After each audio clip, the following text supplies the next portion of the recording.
Hi people, in this video I'm going to explain the apparent curvature of the Earth that we see from higher altitudes within the Earth. There is a masterful illusion at play, and now that we know we have this radiation pattern exhibited or mimicking this dipole antenna that is originating from the octahedron in the center of the Earth, we can understand how light is actually operating and giving us the illusion that the horizon is actually curving convexly. And so I believe this is going to clear up a lot of things within the whole Earth-shaped debate community where, flat earthers are arguing over whether or not there is curvature to the horizon versus the ball earthers who believe that there is. Well, they're partially correct. There is an apparent curvature, and it is an apparent convex curvature to the horizon the higher you go. So within this little chart that I created here, I called it the altitude versus the apparent curvature guide. And I took that radiation pattern. If you see this gray curve, this dipole curve here coming from the center. What I did was I replicated that figure 8 curve basically. I turned it every 15 degrees, and what you end up having to happen is that it creates these intersection points. And so we know that the radius of the Earth is approximately 4,000 miles, or 3959. And so we can judge the distances of these intersection points. So if I zoom in real close here, we'll see an intersection point at 80 miles, one at 400 miles.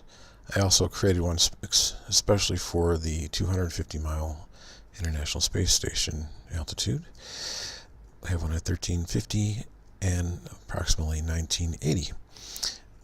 And what I ended up concluding here is that you see the way these periphery lines emanate outward like that. Like the yellow line is going to kiss the edge here at this intersection point and along this intersection point as well. So from that viewpoint, theoretically, you're getting a view of the Earth, or a range of seeing this much of the Earth. If this was if straight across would be 180 degrees, and so this is roughly maybe I think it's 150, I want to say.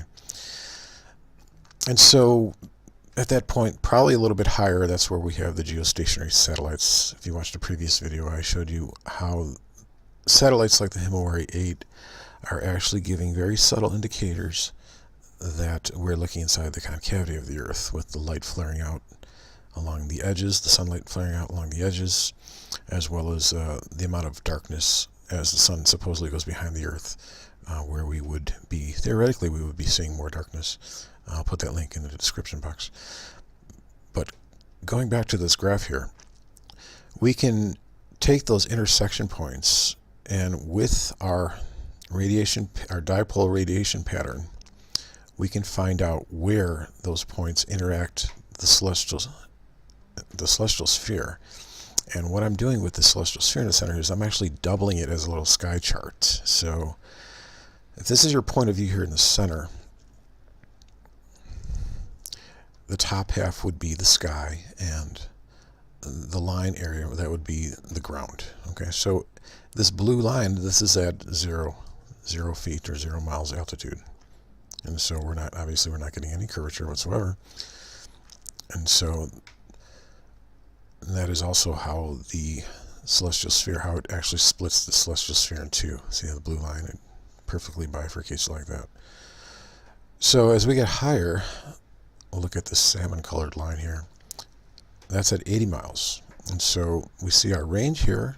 See the dotted lines, salmon-colored lines here? That's our range. So I simply took that curve of the outside of this outer circle here, which is the Earth, and I brought it down. I shrunk it, and I brought it down to connect to the salmon colored lines here on the ends here. So this is the curve.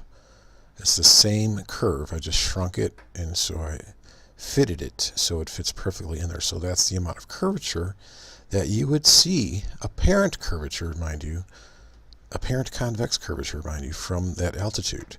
And so if you notice here how these lines are intersecting the celestial sphere, the blue line, the salmon, the purple, the green, the pink, the yellow, that's divided up into every 15 degrees, I believe. Yeah, 15, let's see, 15, 30, 45, 60, yeah, every 15 degrees. And so I calculated the amount of sky versus the amount of ground or earth that you would see. Like from at this altitude, you would see more sky. There would be, it would be about 58% more sky, or actually 58% sky versus, you know, the remainder being the ground. And so the higher you go, the more sky you're going to see, or the elongation of the sky. I was watching this video here. Let me pull it up really quick here. The Star Trail video from the ISS. I believe it is up above the glass. That's why we actually can see the glass sky here. But I was noticing that the star trails looked more erect, as opposed to when you see the star trails from the equator. They seem like they're curving more, and so we're getting an elongation of the sky. And so that helped me conclude that is why we're getting that elongation, is because we're seeing more sky and less earth the higher we go. And that actually creates the illusion that the earth is a planet or a sphere from that, like I showed you, well, they will show you from the Himaria 8 footage how the earth will look like a sphere, but it's not a sphere. I'll put this link in the description box too. I show you all the anomalies that prove, and they're very subtle, but that prove it's not a sphere. But it'll give you the illusion, the optical illusion that it is a sphere. And so the higher you go, like with this green line, it's at 850 miles. That's going to intersect over here. And so I just took that range where the green dotted lines are, right? See, right over here versus right over there.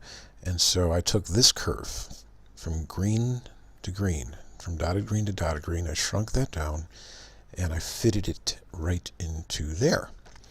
And so that's the curve. That's the curve that we would see from this vantage point here in the center.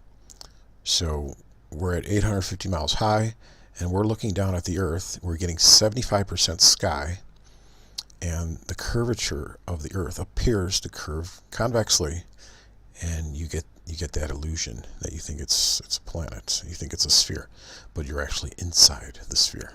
So moving on, we go a little bit higher to 1,350 miles. Look at this pink line. Zoom back out a little bit here, and we notice how the pink dotted line, the range, is from here to here. So we get this curve. This is pretty self-explanatory. And so I took that curve from pink line to pink line, and I shrunk it down, and it fits right into there. Now, obviously, we're getting more spherical. And so the yellow line, obviously, is from this yellow dotted line all the way to this yellow dotted line. Just I took this curve here. And so from that distance, 1,980 miles, we're getting almost half of the Earth from this. See this yellow line here? And we're seeing 91% sky. So the Earth is appearing to shrink exponentially as if it were a planet. And obviously you can't get any further to this point here, or the celestial sphere point, where the Earth would theoretically disappear into a dot. You know, maybe this is where they're getting the term black hole.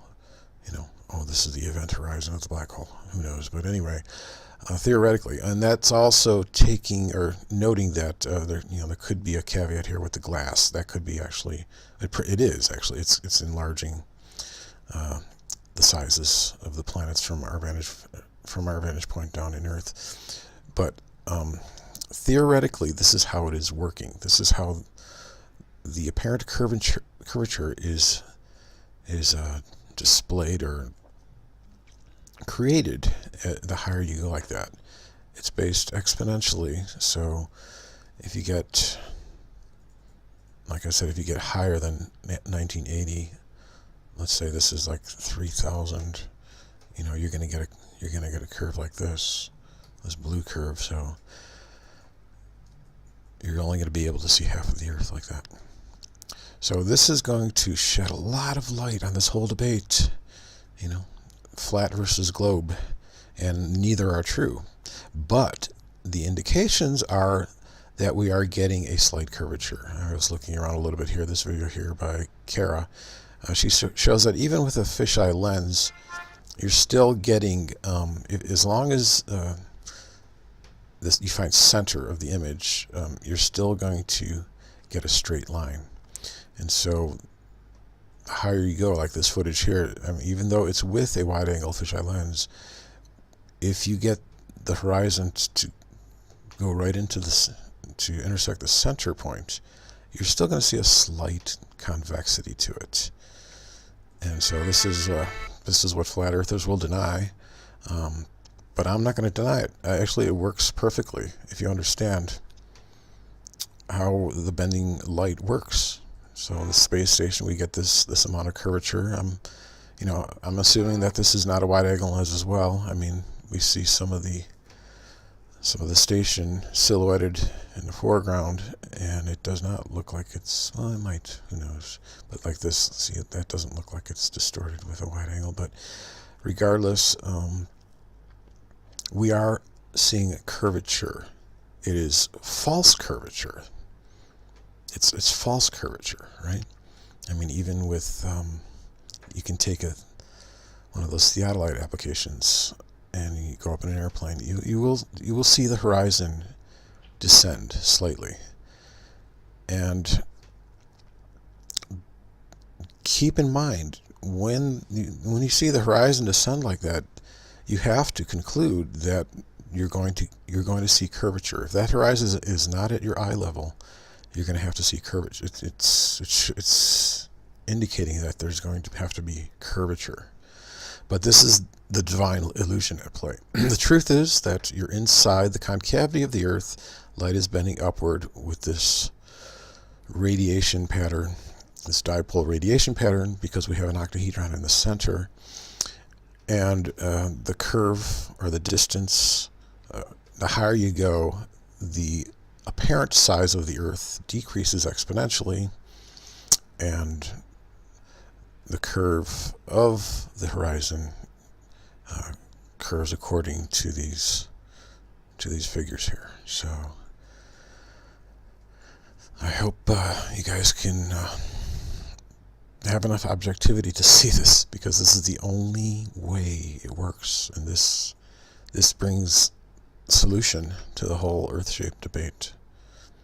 You're viewing a curve, you're seeing a curvature, but it's a false curvature the higher you go. Okay, I'm gonna make a nice high-res graphic of this and put it in the description box as well, so you can look at it. Thanks for watching.